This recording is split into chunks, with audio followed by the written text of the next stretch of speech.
നമസ്കാരം. പാലക്കാട്ട് രാഹുൽ മാങ്കൂട്ടത്തിന്റെ വിജയത്തിന് പിന്നിൽ വലിയ രീതിയിലേക്ക് പ്രവർത്തിച്ച ഒരു പാർട്ടിയാണ് മുസ്ലിം ലീഗ് എന്ന പാർട്ടി.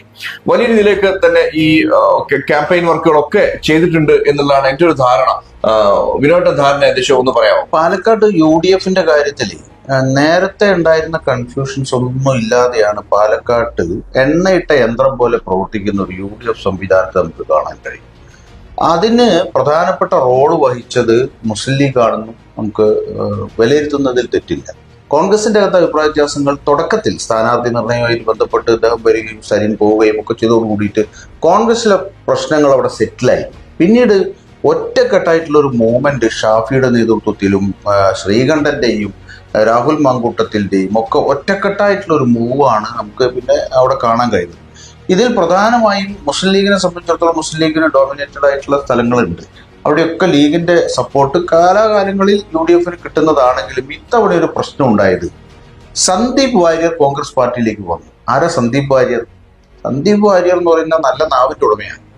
അതിശക്തമായിട്ട് RSSന് വേണ്ടി, BJPക്ക് വേണ്ടി, യുവമോർച്ചയ്ക്ക് വേണ്ടിയൊക്കെ അതിശക്തമായി വർഗീയത തന്നെ പറയുന്ന തരത്തിലൊക്കെ സംസാരിക്കുന്ന ഒരാളായിരുന്നു സന്ദീപ് വാര്യർ. പക്ഷെ സന്ദീപ് വാര്യർ ഒരൊറ്റ ദിവസം കൊണ്ട് അതെല്ലാം ഞാൻ ഉപേക്ഷിച്ചിരിക്കുന്നു, ഞാൻ UDFന്റെ സ്ഥാനാർത്ഥിക്ക് വേണ്ടി പ്രവർത്തിക്കുന്നു, കോൺഗ്രസിലേക്ക് ഞാൻ വരുന്നു, അതിന്റെ മതനിരപേക്ഷ രാഷ്ട്രീയത്തിലേക്ക് ഞാൻ വരുന്നു, അതിനു മുമ്പ് ഞാൻ പറഞ്ഞത് ഞാൻ എല്ലാം റദ്ദ് ചെയ്യുന്നു എന്നൊക്കെ പറഞ്ഞ് രംഗത്ത് വന്നപ്പോഴും അത് പൂർണ്ണമായും ഇവിടുത്തെ മുസ്ലിം ജനസാമാന്യം എങ്ങനെ എടുക്കും എന്നുള്ള കാര്യത്തിൽ UDFന് വലിയ ആശങ്കയുണ്ടായിരുന്നു.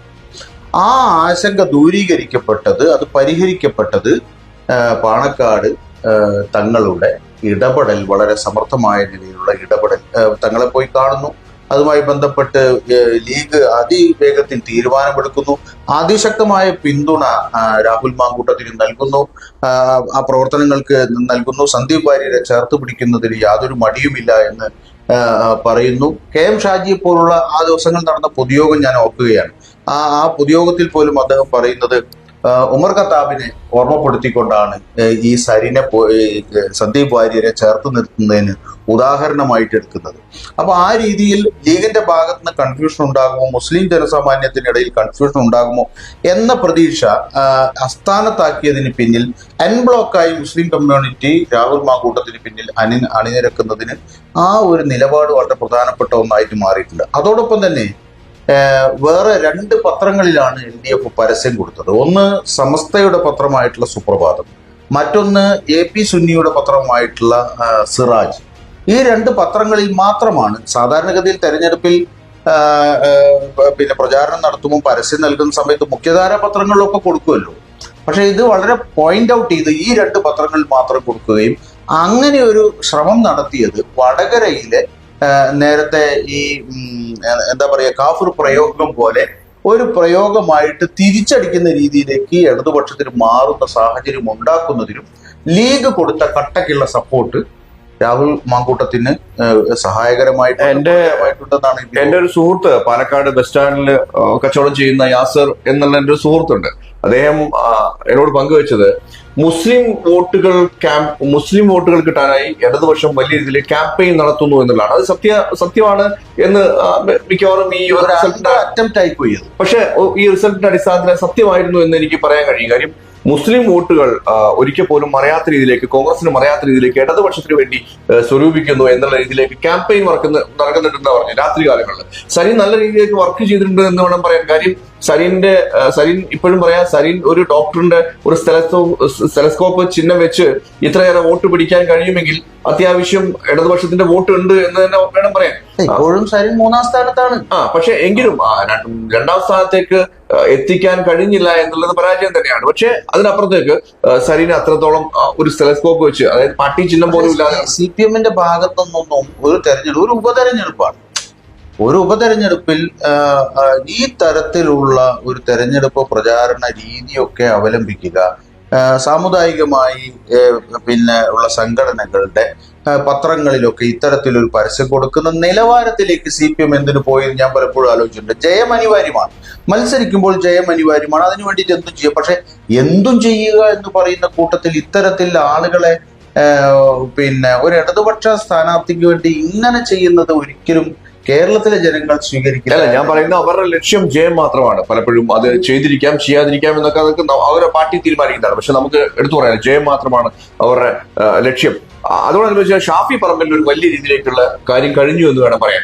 എല്ലാവരെയും ഒരുമിച്ച് പിടിച്ച്, ഞാൻ പറയുന്നത് സന്ദീപ് വാര്യർ അടക്കം, താങ്കൾ പറഞ്ഞ പോലെ സന്ദീപ് വാര്യർ വന്ന സമയത്ത് തന്നെ സന്ദീപ് വാര്യർ ആ പഴയ സ്വഭാവം തന്നെയാണോ അതോ കോൺഗ്രസിന്റെ, അതിന് ശരിക്കും ഈ പാണക്കാട്ടെ കുടുംബമൊക്കെ ശരിക്കും ചേർത്ത് പിടിച്ചിരിക്കുന്ന, ഞങ്ങളുടെ കൂടെയുണ്ട് സന്ദീപ് വാര്യർ, നമ്മളേതായിട്ട് കാണേണ്ട ഒരു വ്യക്തിയാണ് എന്ന് സമൂഹത്തിന്റെ മുന്നിൽ പ്രചരിപ്പിക്കാൻ വേണ്ടി മുനവറയിൽ തങ്ങളടക്കം മറ്റുള്ള തങ്ങന്മാരടക്കം എല്ലാവരും ഒരുമിച്ച് പിടിച്ച്, അതുപോലെ തന്നെ പല പ്രകടനങ്ങളിലും ശരിക്കും എന്ത് ചെയ്തു, മുന്നിലേക്ക് നിന്നു. ആ രീതിയിലേക്കൊക്കെ ശരിക്കും നമ്മൾ പറയേണ്ടതുണ്ട്, ആലോചിക്കേണ്ടത്. ഓപ്പറേഷൻ ലോട്ടസ് എന്ന പേരിൽ തെരഞ്ഞെടുക്കപ്പെട്ട MLA-മാരെ MP-മാരെ വിലക്കി വാങ്ങി ഭരണകൂടങ്ങളെ പോലും പിടിച്ചെടുക്കുന്ന രീതിയിൽ BJP നടത്തുന്ന ഒരു കുതിരകയറ്റവും, ആ കുതിരകയറ്റത്തെ ചെറുക്കാൻ ഇത്തരത്തിലുള്ള അതേസമയം വലിയ പ്രചാരണവും ഇവിടെയുള്ള പല നേതാക്കളും, കോൺഗ്രസിന്റെയും മറ്റു പാർട്ടികളുടെ ഒക്കെ നേതാക്കളെല്ലാം BJP പോകുന്നു എന്ന് പറഞ്ഞിട്ട് വമ്പിച്ച പ്രചാരണവും അവർ നടത്തുന്നുണ്ട്. ദേശീയ തലത്തിൽ നിങ്ങൾ ആലോചിച്ച് നോക്കൂ, സന്ദീപ് വാര്യർ എന്ന് പറയുന്ന സംസ്ഥാന വക്താവ് BJP-യുടെ കോൺഗ്രസ് പാർട്ടിയിലേക്ക് വന്നു എന്ന് പറയുന്നത് ദേശീയ തലത്തിൽ വലിയ സ്വാധീനം ചെലുത്തുന്ന ഒരു വാർത്തയാണ്. അപ്പൊ ആ തരത്തിൽ ഒരു വാർത്ത വരുമ്പോൾ ഇടതുപക്ഷം അതിനെ ഇത്തരത്തിൽ ആ പത്രത്തിൽ നമ്മൾ അറ്റയ്ക്കും. ഞാൻ പറയുന്നത് എന്താ വെച്ചാൽ രാഹുൽ മാങ്കൂട്ടത്തിനെതിരെ കൊടുത്തോട്ടെ, രാഹുൽ മാങ്കൂട്ടത്തില്. പക്ഷെ ഈ എന്താ പറയാ, സന്ദീപ് വാര്യരെ ഫോക്കസ് ചെയ്തുകൊണ്ട് ഇത്തരത്തിൽ സാമുദായികമായി പ്രവർത്തിക്കുന്ന സംഘടനകൾ നേതൃത്വം നൽകുന്ന പത്രത്തിൽ പരസ്യം നൽകുക എന്ന് പറയുന്നത് ഒരു തരത്തിലും ഒരു ഇടതുപക്ഷ ചിന്താഗതിയുള്ള ആളുകൾക്ക് യോജിക്കാൻ കഴിയാത്ത ഒരു കാര്യമാണെന്നാണ് ഞാൻ പറഞ്ഞു വെക്കുന്നത്. തെരഞ്ഞെടുപ്പിൽ ജയിക്കാൻ നമ്മൾ എല്ലാ തരത്തിലുള്ള അഭ്യാസങ്ങളൊക്കെ കാണിക്കും. പക്ഷെ ഇത് കുറെ കടന്നുപോയി. പക്ഷെ അവിടെയും മുസ്ലിം കമ്മ്യൂണിറ്റികൾക്കിടയിൽ പ്രധാനപ്പെട്ട സമുദായം എന്ന് പറയുന്നത് സുന്നികളാണല്ലോ. അത് രണ്ട് വിഭാഗമായിട്ട് നിൽക്കുമ്പോൾ പോലും ആ വിഭാഗത്തിനിടയിൽ സ്പർദ്ധയുണ്ടാക്കാൻ, സ്പ്ലിറ്റ് ഉണ്ടാക്കാൻ, അവരുടെ പിന്തുണയിൽ കുറവ് വരുത്താൻ, രാഹുലിന് വോട്ട് പോകാതിരിക്കാനുള്ള ശ്രമമാണല്ലോ അതിന്റെ പിന്നിൽ. അതിനെ തടഞ്ഞതിൽ പാണക്കാട്ട് തങ്ങൾക്ക്, സാദിഖ് അലി തങ്ങളെ സംബന്ധിച്ചിടത്തോളം ശക്തമായിട്ടുള്ള ഒരു റോള്. അത് കൂടാതെ മുനമ്പം ഇഷ്യൂ നടക്കുന്ന സമയത്ത് അത് ഇത്രയും ദൂരം ട്രാവൽ ചെയ്ത് മുനമ്പത്ത് ചെന്ന് അവിടുത്തെ സഭാ മേലധ്യക്ഷന്മാരെ കണ്ട് ആ വിഷയത്തിൽ ഒരു കനൽ പടരാതിരിക്കുന്നതിന് വേണ്ടി, അഗ്നി പടരാതിരിക്കുന്നതിന് വേണ്ടിയിട്ടുള്ള ശ്രമങ്ങൾ അവിടെ ഈ തെരഞ്ഞെടുപ്പ് കാലയളവിൽ സാദിഖ് അലി ശിഹാബ് തങ്ങൾ നടത്തുകയും ചെയ്തു. അത് നിസ്സാരമായിട്ടുള്ള കാര്യമല്ല. ഇപ്പൊ ജുഡീഷ്യൽ കമ്മീഷൻ വെച്ചിട്ടുണ്ട്, കോടതിയിലേക്ക് പോകുക, അതൊക്കെ മറ്റൊരു കാര്യം. പക്ഷെ തെരഞ്ഞെടുപ്പിൽ UDF-ന് ദോഷകരമായേക്കാവുന്ന തരത്തിലുള്ള ഒരു വിഷയമായി വളരുന്ന സംഗതിയായിരുന്നു ഈ പറയുന്ന മുനമ്പ് വിഷയം. പക്ഷെ അവിടെയും അദ്ദേഹത്തിന്റെ സമർത്ഥമായ, പക്വമായ ഇടപെടൽ സാദിഖ് അലി തങ്ങളുടെ ഭാഗത്തു നിന്ന് ഉണ്ടായതും കാണാതിരുന്നുകൂടാ. അപ്പൊ ഞാൻ പറഞ്ഞു വരുന്നത്, ഒരു ഇലക്ഷൻ എന്ന് പറയുന്നത് വ്യത്യസ്ത ഘടകങ്ങൾ ഒരുമിച്ച് ചേരുമ്പോഴാണ് ആ തെരഞ്ഞെടുപ്പ് ജയിച്ചു വരുന്നത്. അതിന് വേണ്ട ഏറ്റവും പ്രധാനപ്പെട്ട ഇൻഗ്രീഡിയന്റ് ആയി UDF-ലെ പ്രധാന ഘടകകക്ഷി എന്നുള്ള നിലയിൽ മുസ്ലിം ലീഗിന് പ്രവർത്തിക്കാൻ കഴിഞ്ഞു എന്നുള്ള കാര്യത്തിൽ യാതൊരു സംശയവുമില്ല. അത് രാഹുൽ മാങ്കൂട്ടത്തിന് ഇത്തരത്തിലൊരു വിജയം പാലക്കാട് നിയോജക മണ്ഡലത്തിൽ നൽകുന്നതിന് പര്യാപ്തമായിട്ടുണ്ട്, സഹായകമായിട്ടുണ്ട് എന്നുള്ള കാര്യത്തിൽ യാതൊരു തർക്കവുമില്ല. അതേ വിലയിരുത്തൽ തന്നെയാണ് എന്റെയും. അപ്പോ നന്ദി, നമസ്കാരം.